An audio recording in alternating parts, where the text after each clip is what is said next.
Good afternoon, and welcome back to the Regulatory Training Initiatives course, An Introduction to the Theory and Practice of Regulation.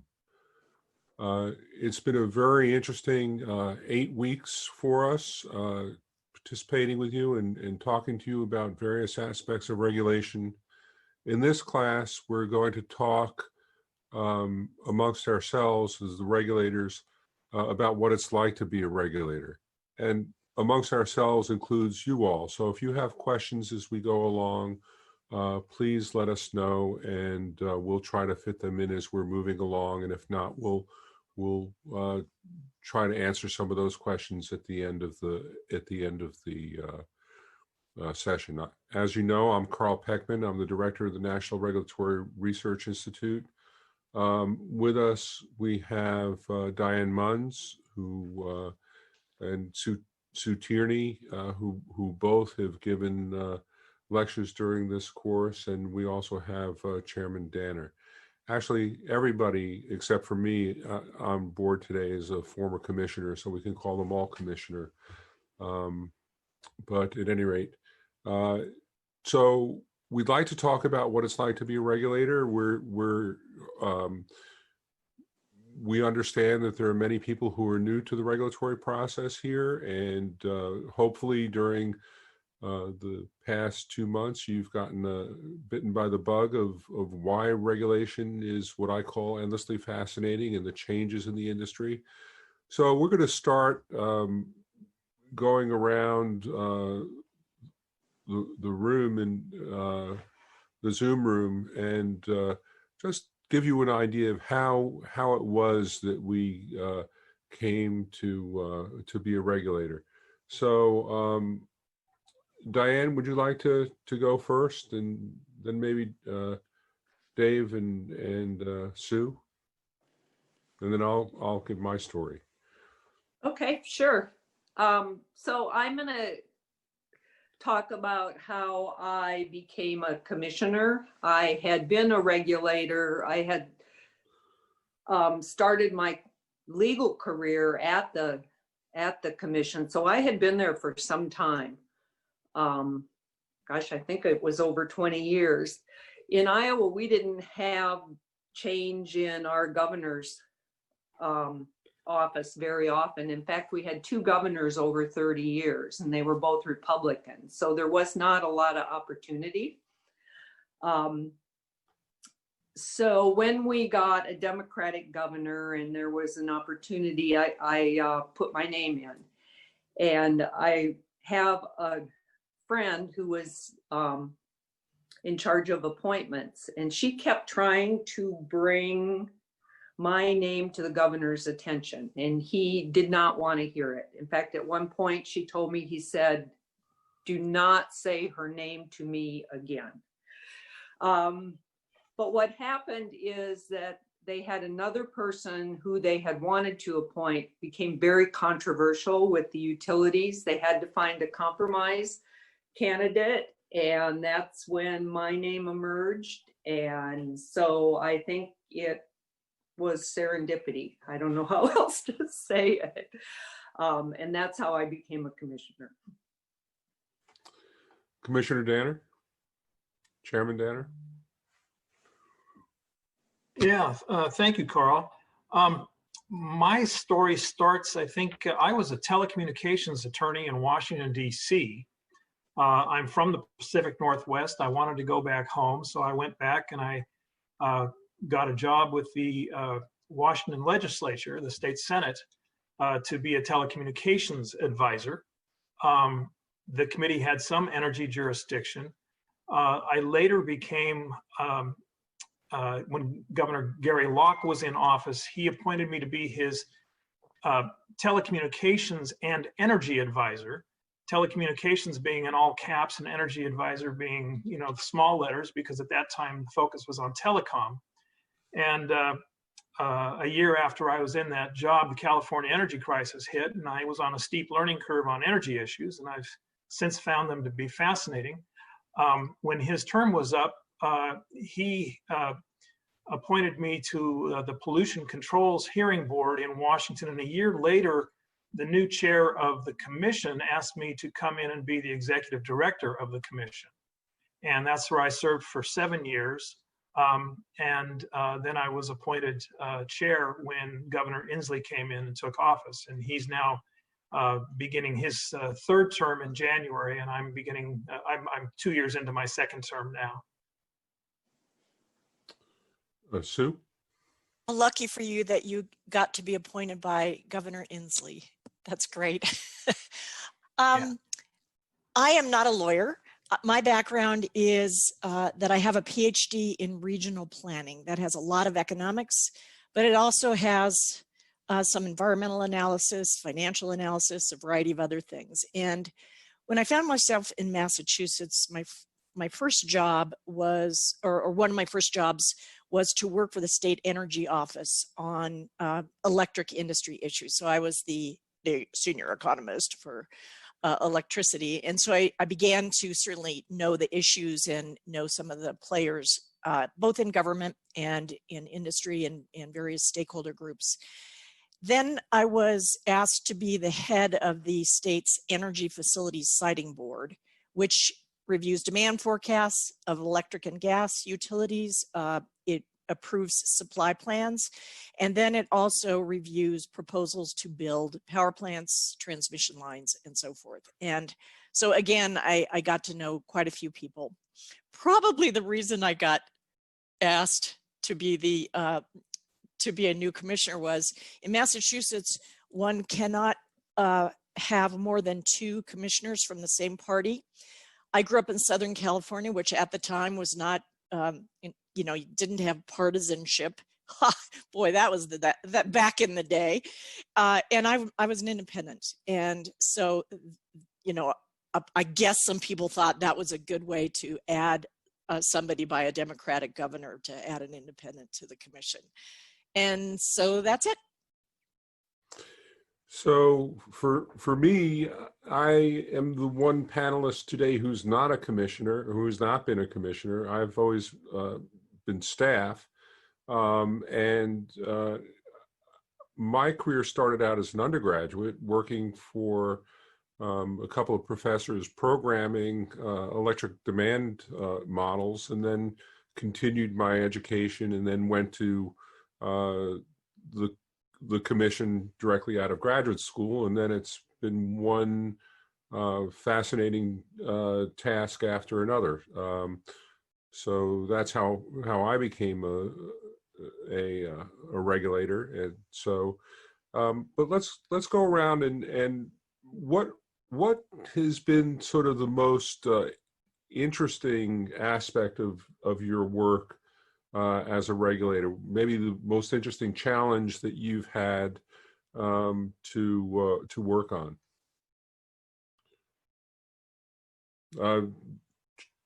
Let's go in backwards order. Sue, why don't you? Well, let me start by saying I too felt that working at a public utility commission was just so interesting. It was just a wonderful job.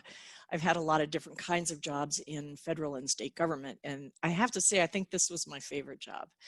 I loved the technical complexity with legal issues, with public policy questions, with the fact that you were actually going to make a difference in very small ways, but important ways in real people's lives, paying their bills and how much those bills were.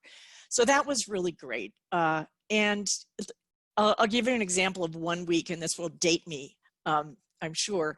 But 1 week we got to, we were wrestling with a prudency review for a huge investment in nuclear assets. And we were asked to subpoena the governor's records. And so we had to see whether or not we were preempted from doing that. And we had to decide whether phone companies could offer services to pornography, lines. And so I remember this one day, the hearing schedule on those, whipsawed around in terms of thinking about those different technical and policy issues, and of course political questions as well. So those are great days, and it was just always very interesting and compelling to try to think about, okay, why do we regulate this business and what difference does that make? Are there parts of these services that are workably competitive or not? And so both in telecom back in the day, certainly that was very hot, but also in electricity and gas. So it's a wonderful job. Dave? Well, I think Sue's really captured it. When I was first asked to go to the commission as executive director, I was really resistant. I was thinking, boy, that's an agency. They deal with spreadsheets, and it's a lot of arithmetic that I'm not good at. It's modeling that I'm not good at. And what I really found is it's one of the most interesting jobs I could ever have imagined. One is just that, every commission is different. Our commission has a number of industries that we regulate. And so we're deep into telecom, which of course was my first area of expertise as a lawyer, but also you're doing electricity and natural gas. We do solid waste. We do water issues. We're doing moving companies, rail safety, pipeline safety. So just the sheer variety. And then it's the issues with each of those industries, because we deal with law, we deal with policy, we deal with finance, we deal with technical issues. And of course, there's a political overlay. You'd be surprised. I mean, something as simple as we're running out of telephone numbers in a certain area and we need to do an overlay and people are going to have to go to 10-digit dialing. Well, suddenly you've got newspaper editorials and businesses complaining, and it's just something you thought, well, this is really just something mechanical. But that's what makes it. There's no day is the same.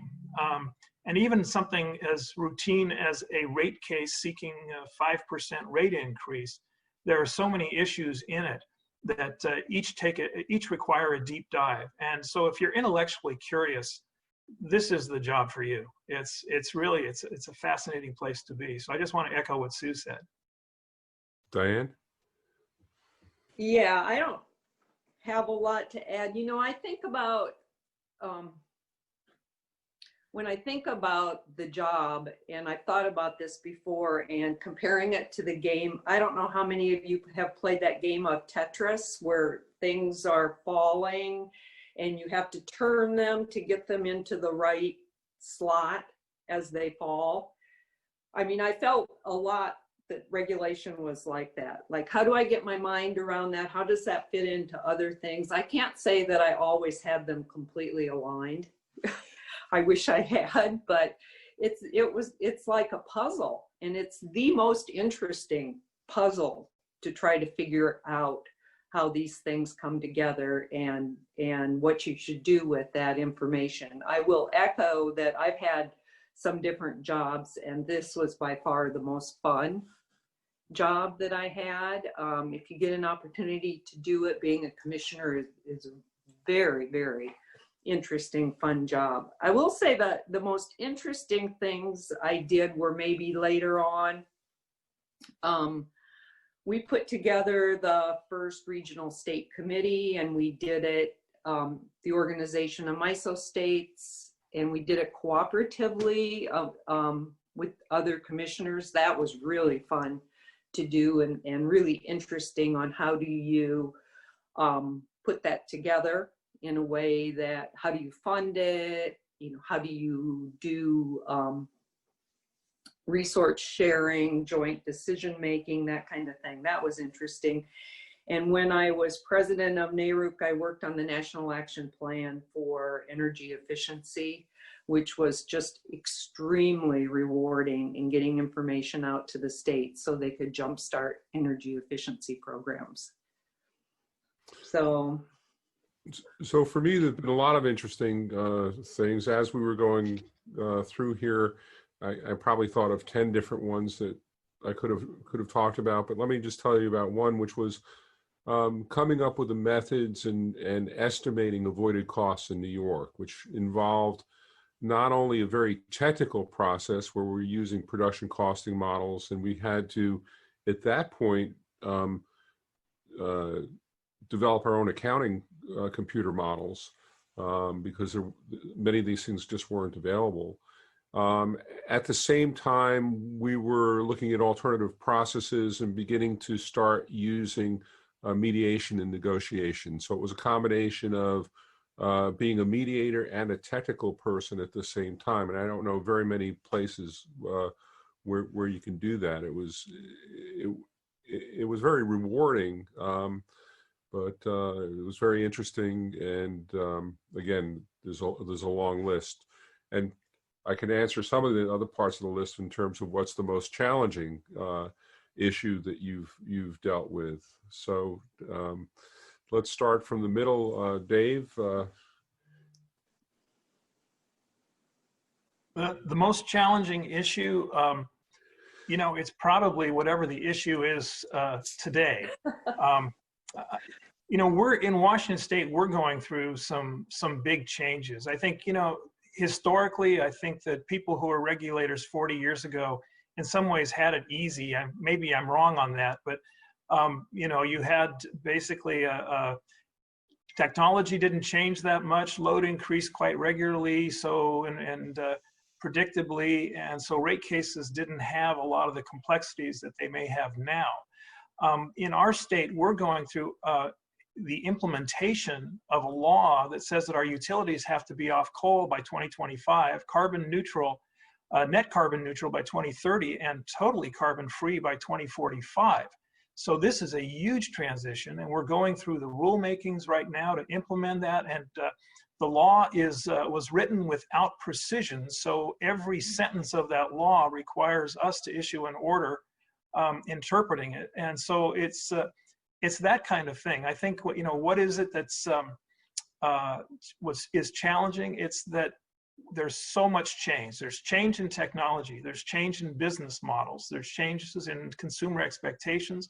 There's changes in environmental mandates, and all of that is affecting the way we have to deal with our rate cases and our rules right now. Sue or Diane, would you like to? Sure. Go ahead, Diane. I'll talk about a period in my career. It was about a 3-year period after the 96, the Federal Act that deregulated the local markets for telecommunications. And I got involved as an attorney at the Iowa Utilities Board in the lawsuit that ended up going to the United States Supreme Court. And I'll tell you, it was challenging. And I'm sure a lot of people will relate to this because we didn't have the resources to do it. I will say my commission let me spend about 3 years working on this, but I had to go to the library and check out the book on how you go to the Supreme Court and tell them, I think I'm going to keep this for a while. If anybody wants it, tell them to call me. I would be in there on weekends and the lights went off automatically. And this was before you could send attachments on email, and we had 30 states involved. So I would have fax machines going on different floors and they shut the lights off. So I would have a flashlight going from floor to floor. So as I said, I'm sure a lot of you at commissions can relate to those kinds of resource issues. It was just extraordinarily challenging, but just very, very rewarding. And I bring it up because I think people at commissions have opportunities to do things. If I'd been in a large firm and that case had come in, I probably would not have had the opportunity to lead it and to end up arguing at the US Supreme Court. So, you will have opportunities at commissions that you would not have if you worked for a company or if you were in a large law firm or other places, and you should take advantage of those.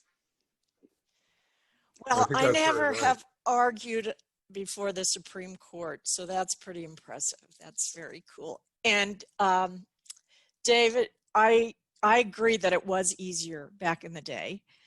But I have a different reason for saying it was easier. I think that the partisanship in politics is so much worse now, and that bleeds over into the executive branch and the performance of people in their job, where people, one side or the other is going to be suspicious of what you're doing. So it was easier as a result of that when that was not so vicious. Couple of challenging things. Some of them were process issues. You know, a docket had narrow scope of work, basically. And then you have a different docket with a different, you know, set of boundaries about what you'd be looking at. And that's frustrating because, you know, all of these issues, as you guys have said, are kind of interconnected. And especially as one looks at an industry and you have a rate case or a PERPA proceeding or a certificate of public convenience and necessity. And those end up in situations where that record has to be what you're standing on. And there may be other things. And the people who come forth to present the records, you know, may not be providing a robust one. So that one's tough and challenging at times. Ironically, a tough and challenging thing for me was in Massachusetts. The commission's deliberations were not subject to the Sunshine Law, and I assume that's pretty unusual. So we did our deliberation privately with staff, and there were 3 commissioners, and it was wonderful on some sense because we could actually, you know, hash it out. It was difficult in situations where I had to negotiate positions. And I didn't want to write, you know, figuring out when was I going to write a dissent and really draw a bright line in the sand so that people knew what was going on behind that, you know, not in the sunshine, those discussions. And so that was pretty challenging, figuring out how to leverage a voice, you know, in private with potentially shooting yourself in the foot with too many dissents and being marginalized by the other 2. So that, you know, that's an interesting, pretty privileged challenge to have. And then the other most important challenge was, especially in these certificate of public convenience and necessity cases where somebody's backyard was going to have the local distribution wires or the transmission wires, and or a power plant that you were deciding about. And so challenging to figure out what was in the public interest and knowing that it was really going to be affecting people who were so upset about that. So I guess for me, the most challenging task that I had was during the California energy crisis. There were many challenging issues associated with that, but I was working as an expert witness for Snohomish County Public Utilities District, and they sent me 52 DVDs with 3,000 hours of audio of Enron traders talking to each other and said, we need you to evaluate this quickly because we don't know how long we're going to have in order to get your testimony with transcripts into the record. So I had a very small firm at that point in Santa Cruz, California. I had to go and find folks to listen to the tapes, train them to listen to the tapes, prepare the tapes, deal with the technology of having recording all of that and then presenting it. And of course, that had a lot of impact in terms of the perception of Enron and the California energy crisis. And I'll go to the next question, which was what was the most rewarding? For me, the most rewarding was when Jon Stewart did a session on the Enron tapes, which you can find by Googling Jon Stewart tapeworms and Enron, and you'll see it. It's very funny, but there's nothing better when you have teenagers to have your work being on Jon Stewart. So what were some of your all more rewarding tasks that you've done or issues that you've worked on or accomplishments that you've had as a regulator? And I don't know, we need to go through everybody, but does anybody have a particular? Well, I'll Well- give one story. And it was actually one of the more difficult decisions that we ever had to deal with. In Massachusetts, in the greater Boston area, the commissioner of Boston Police, I guess, was the guy who issued taxi medallions. And it was usually a guy, so sorry. But if there were to be a decision to raise the number of medallions and essentially crash the market, that went to the commission. And that question had not been posed in 40 years. And so you can imagine there was a lot of pent-up demand to increase the number of taxi medallions. And I'd say 90% of the value of those medallions were held by two families.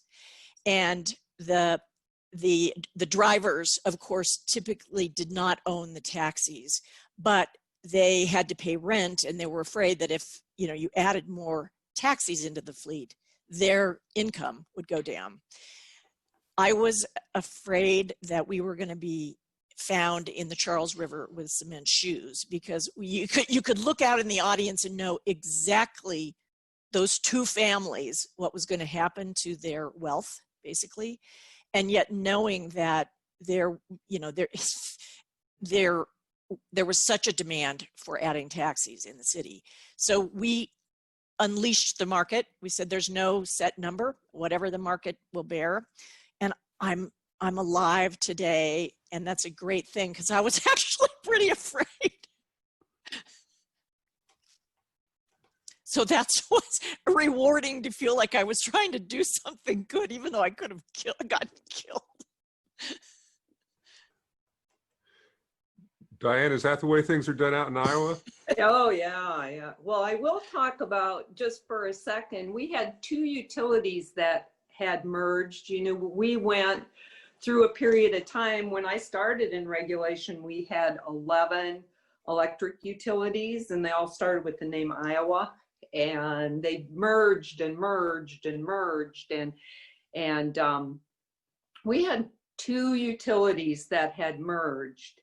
And 17 years later, they had not done an equalization of the rates for those two utilities. And there was a wide disparity between them. One had a nuclear plant in it that the other customers were receiving the benefit from, but not paying any of the costs. It was just very unfair. So I talked to the rest of the commissioners, and I said, we better get this straightened out. And oh my gosh, so talk about fear for your life. So we were either heralded as heroes. We went into one town, and the local motel had put up a sign that said, "Welcome IUB, Iowa Utility Board members."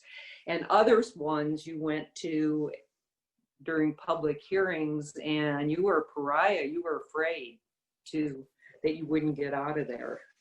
So that's my story of almost not getting out. Dave, care to? Well, I'm not going to tell a war story so much as I just want to leave you with kind of the reality.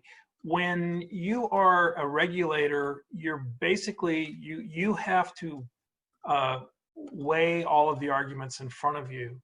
And often our job is to make everyone equally unhappy. So this isn't the kind of job where you go into it saying, I want to make friends.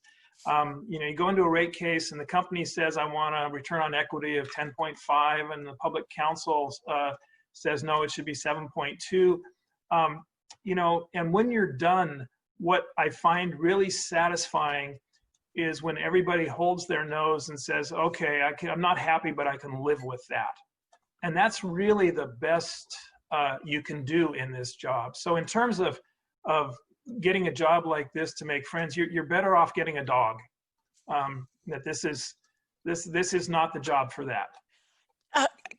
I want to ask you whether your experience has been a little bit like mine in terms of friends. I found I was very popular actually at that time. You know, lots of people wanted to be my friend. It was easy to check out which ones were really going to be your friends versus ones who were there because you happen to have that honorable in front of your name for a little period of time. But yes, I agree with you about the results of cases where nobody gets what they want. Yeah. I want to echo what Sue said, and I think that the Commissioner Danner and Sue and I have all been on staff where, you know, I would go to NRRI and be a non-entity. And when I became a commission, all of a sudden, and I think that if your first experience with that kind of thing is coming in as a commissioner, all I can say to you is, you know, don't believe your press. You know, you will be very popular while you're a commissioner, and then you will not be popular. You will be funny, you will be so smart, and then if you're going to go do something else, then it all goes away. So talking about staff, I want to turn to a couple of the questions that we've gotten from some of the participants in the class. The first question we have is, how do you learn new topics? And one of the questions that I want to ask about that is, do you rely on, what's the role of your staff in terms of learning new topics? Is that one of the ways in which you do it? And of course, we at NRRI would like everybody to know that looking at our documents is a great way to learn new topics. But within your agency, how do you, when you get a new issue in front of you, what's the role of staff? How do you think about it? What do you do to get your head around it? Well, I'll start. I would say I have nothing but respect for my staff. I rely on them so much. These are people who are incredibly smart. If they weren't smart, they wouldn't even be in the door at the commission. And they have experience because they generally stay for a while. Sometimes utilities will try and pick them off, but often even people who go off to the utilities often come back later. But they really know their stuff. They enjoy the work. The only thing I would say, and this was told to me by Marcia Smith, who used to be the chair of the Idaho Commission, was a former NRRI president, and she came up through staff too. And she said when she became commissioner, she realized the difference between being staff and being a commissioner is that when you're staff, you know the answer. And it's really true. We rely on our staff, but ultimately the decision-making is on our shoulders. And so there may be other overlays, other considerations that we have that staff don't, but the staff is indispensable. And I would also say that NRRI is indispensable. We rely on the research that NRRI does a great deal. Thank you. Carl, I would always say that I did not like to learn about an issue through a contested case or a quasi-judicial proceeding. I just think that's a bad place to do your education on an issue. You're very constrained through what you hear on cross-examination. And so, you know, I'm a big advocate for more informal kinds of things, especially with respect to learning about new technologies or new complex issues of bringing people together in workshop kind of forums. You're ultimately going to end up in some kind of proceeding, but I don't like to try to learn about issues there. And I will just echo what has been said. Staff is absolutely indispensable to that. Yeah, I would underscore that too. And when I think of the, you know, dozens and dozens of states and other parts of the United States where there's such a wide, diverse number of staff. I mean, I recently I had occasion to try to look at kind of what was the average size of staff of public utility commissions. So, it was maybe, 50, 75, something like that. But there were some with like 15 people on the staff, and then others like California and New York, which are, major corporations in terms of the size of their organizations. But whatever you have as a commissioner, you have to depend upon your staff for the reasons that my colleagues have just said. They have a chance to go in deep on things. But other ways that, in addition, things that I found helpful, and I'm sure you all do too, is to just go out to a number of different kinds of sources of information. And of course, the web right now is just amazing, as is Zoom. You can do webinars to learn about a topic. Certainly NRRI's resource base is just really amazing. But also, I think reading different perspectives from lawyers who are taking up an issue, and you might actually even read a law review article on something if it's relevant for some of this. See, I'm not a lawyer, so I can say that. You guys probably do all the time. But so industry magazines or journals, those are all really very helpful for learning things. And then finally, colleagues in other states, in your region, who really know a lot, looking to see how other states are experimenting with something or another through NRRI and so forth. So there's lots of different ways. You never want it to be the first case, a contested case where you're dealing with it. I agree, Diane. So the next question's a really interesting one, which is about mistakes and looking back at what you've done. Are there things that you look back and say, "Oh my God, I can't believe I've made that decision," or and I'll give you one that I was trying to change in New York that I believe was a mistake, and that was when we were doing avoided costs and long-run forecasts of avoided costs. We would put the forecasts out for different entities to enter into long-term contracts, and so if one entity was could be financed at a particular price, many could be financed at a particular price, and what happened was that we were overwhelmed with contracts and we didn't change the price. So I think I look back and think that was an error that we made in New York, and there were reasons for it, which I won't go into. But anybody else have something that comes to mind as an issue that you thought you had it in one direction, and in retrospect it was, well. I can't believe the premise of the question that assumes we ever made mistakes. Really? Yeah, exactly. See, that's the difference between staff and commissioners. So we don't do mistakes. What we do are works in progress, and nothing we do can't be fixed later on when more information comes to light. I mean, I've done rate cases where I've had, I rethink it after the fact and think, oh, I wish I could have changed that, or I couldn't change. I mean, all you're going to do is, all right, next time I won't, I'll be sensitive to that issue.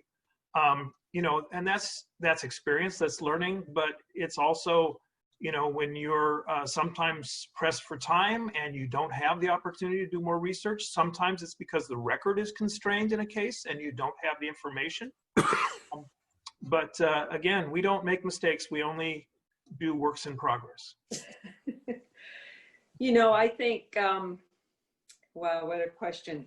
And I think, wow, I would make such a dangerous commissioner now, having years of experience, but I'll probably never get the opportunity. So you really rely on staff, do the best that you can do. I mean, I do think about now, making long-term decisions that have impacts for 20 years or 40 years. Those are the ones that are really, really scary when you lock into something. And I think especially now, looking at shorter term alternatives.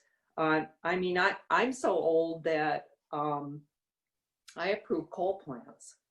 So in hindsight, a mistake? No, at the time it seemed, and gas plants. Now if I had a plant come before me or something, I would really think about what am I locking into for a period of time here. So yeah, I agree, works in process. Do the best that you can, but think about the long-term implications of what you're doing. I think those are wise pieces of advice. I think the clearest example of when you realize you made a mistake is when the Supreme Court sends your decision back to you. We tried to introduce externalities into our integrated resource planning process decision, and we were told that that was not okay. So that was a surprise. I think I'm trying to think of a concrete example of this, but I think it is sometimes, and again, I'm not the lawyer on the panel here. I think it's sometimes a mistake to stand on precedent of something that was 100 years ago or 80 years or 90 years, for all the reasons that Dave said about, you know, the transformations that have happened in the economy and technology and so forth. And so figuring out, you know, the staff might come up and say, well, we've always done it this way. Well, yeah, but is that really the right thing to be doing and lock in a decision for 20 more years? So figuring out when precedent is really valuable to respect and stand on, and when you have to then move with a good record and good law and everything else to actually do something different. That could be a mistake in this day and age in particular, I think. So not being open to change is what you're essentially saying. Yeah. Now, when you all were commissioners, you know, one of the things that a lot of staff are interested in is working with or for commissioners as assistants and things of that sort. So when you're looking at your staff and you're trying to pick who's going to be the person that you're going to choose to have help you, what are some of the skills that you're looking for from those staff members?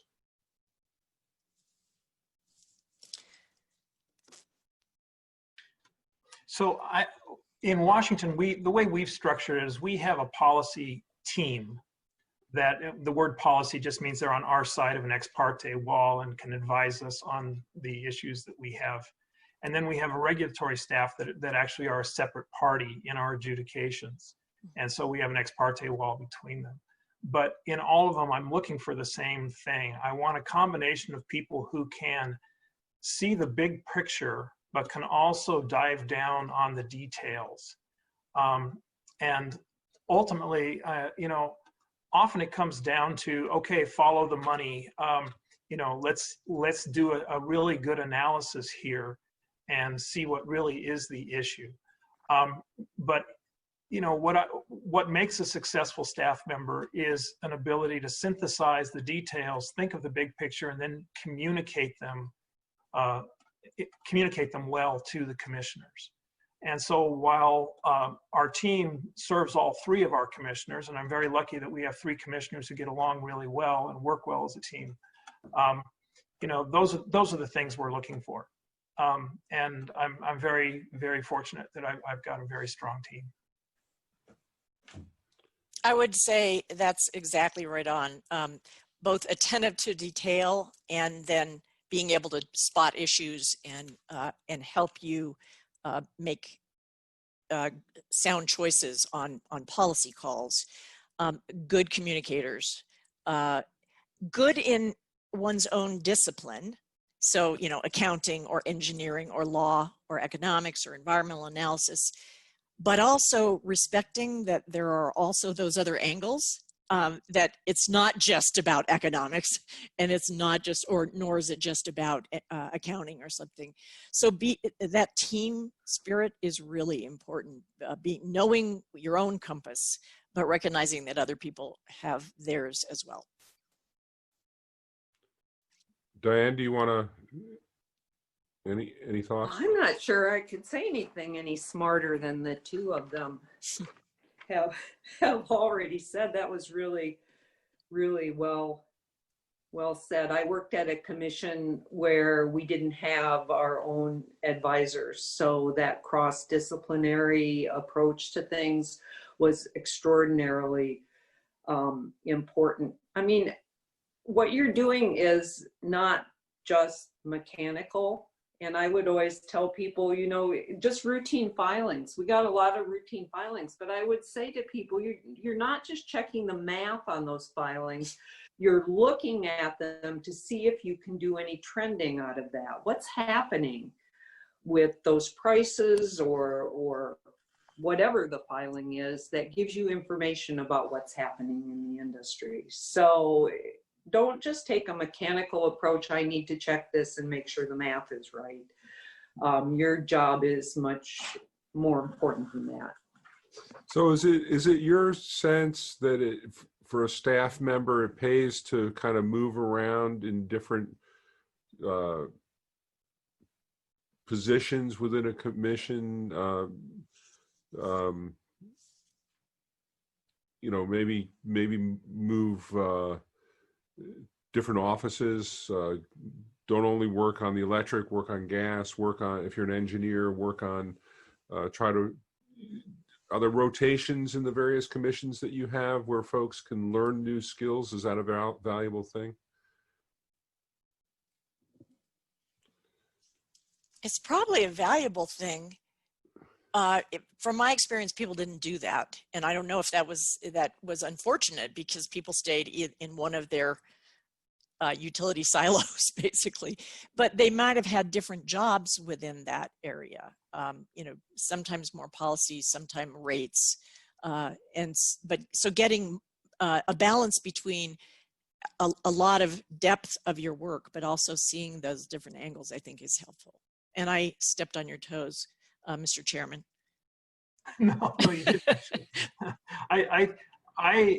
The only thing I would say is every commission is different. I mean, I think if you're in a California commission, you've got 2,000 people working there, or 1,000 or whatever they have, which is many multiples of what I could ever dream of. You know, it's going to be different. We have a flat organization. We really have in the energy regulation, we only have 35 to 40 people who are available to us. And so the opportunities for promotions, you know, come along not that often. So it's really just sort of a gradual getting more experience and getting more responsibility. And that's how the new roles come along. Yes, we want to give people a good variety of things to work on, but even within electricity, there's a whole lot of different things going on, even inside natural gas, even inside telecom. So people do move around between silos, but you know, for the most part, it's really just a matter of getting experience, because the regulatory issues, there's a certain similarity to them. There's certain themes that come about. And again, what we're looking for is smart people who can communicate. Well, very good. So here's a question from the class. How do you see regulation generally or in your states changing in the next 5 to 10 years?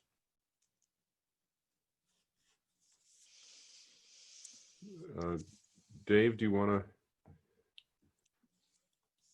Well, I see we've already been seeing it. We've been seeing more disruptive technologies, more companies that want to come in and don't want to be put into a regulatory silo because they've got an app-based application. I mean, we've been dealing with some companies now that some could argue they're solid waste haulers and should be regulated as such, but really what they're doing is they're picking up discrete items to try and recycle them. And so what I see is we're going to have more of that, and it's going to be more difficult to take some of these new companies and stick them in our current regulatory silos. So we have to figure out how we're going to get more flexibility or maybe authority to forbear from regulation. And so these are things we're actually discussing right now with our legislators about how are we going to approach this. But all the things I talked about before, where you have the changing business models for the utilities themselves, I just think regulation has to keep up. If you ask regulated companies what has to change, they will tell you we still have to deal with regulatory lag. And so, we're going to continue that conversation that's been going on for the last 25 years. But mostly I see it just with the business models changing, the regulators are going to have to keep up. And I don't know, it's uncharted territory. I want to say something here because I saw it on the telecom side, and you see it also on the electricity side now with the rapid change in technology and new entrants that are coming in, that the incumbents know the regulatory process. I mean, they have lived it for years and years and years, but they also know how to use it to stall things, and to slow things up, and as a protection for their incumbency. So I think that it bears saying that as new entrants come in and want to do business, you want to make sure that you are regulating and doing the things for safety and for those kinds of things, and to protect customers. But you also don't want to squelch innovation through use of the regulatory process. So just being aware of that and thinking about it. I think on telecom, when new entrants came in, they had to get tariffs in every single state. We made them go through hoops. And you think about it afterwards and think they were showing the same thing in every single state. They were spending money in every single state to do that. Could we not have figured out some kind of reciprocity to make it simpler, or, for them to do business? It was just a barrier to entry. I think that, well, I very much appreciate what my colleagues have just said. And perhaps it's because I really do focus a lot on climate-related issues, how the energy transition is going, the role of the electric system in likely to play a much bigger role in the energy economy. I think that regulators are going to have very challenging questions that are going to require a lot of creativity, because on the one hand, there's all this grid edge stuff that really is competitive, and there may be services that need to be designed and offered to allow some of those things to happen. The local grid, as you all know, is just really going to be much more complex with so many different devices, and having a robust grid operator, a healthy utility, as some of these services peel off with new service providers, is a really important challenge. And you think about the electric system growing and the gas system shrinking in terms of the total number of customers or sales, and yet you have to keep putting money into the gas system as long as somebody's getting gas from it, because you got to have it be as safe as it possibly can. So how do you think about depreciation schedules? How do you think about kind of a future life for certain assets that may go away and have to go away at some point in time? I just think that there are really important challenges for regulators thinking creatively about the types of questions that my colleagues have just said, and it's going to come at you really fast. So one of the areas that you talked about in your class last week, Sue, was sort of equity issues associated with the transition to electrification, or increasingly having customers with their own facilities and what have you. How do we, and often, as an economist, I would be told by my seniors that, other economists, more experienced economists, we're concerned about efficiency, not equity. But now I think we have some real equity issues that are starting to bubble up. How do we prepare ourselves as regulators to start dealing with some of those types of issues? To Dave and Diane, last week I showed some information about the breakdown by different income levels and the utility burden of the poorest of the poor. So below the poverty line, if you look at all the utility service combined, including telecom, or mobile phones, I guess I'll call it that, even though it's not exactly a utility, it's 15 to 30% of household income. And it's just unbearable when you think about, that's not even including housing and food and anything else. So I think that first, there is a legislative discussion about the extent to which there are instructions from legislators about how one should set rates to assure there is basic service available. That may come back to be definitely a regulatory question, but in Massachusetts, we did have low income rates. They were subsidized by the rest of the customer base. And I know that that's not true in every state. So maybe there are questions of authorities that need to be done there. I do think that there should be plain vanilla type of service offerings and a diverse number of service offerings so that some people who may have more choices can take advantage of those, but they're continuing to contribute their share of that utility that has to be in place for that plain vanilla customer as well. So I really think having this be front of mind is very important. Well, thank you for that. I agree. It has come to the forefront, I think, with COVID now, because we are seeing that there are a lot of people who, through no fault of their own, are having trouble paying their electric bills or their natural gas bills.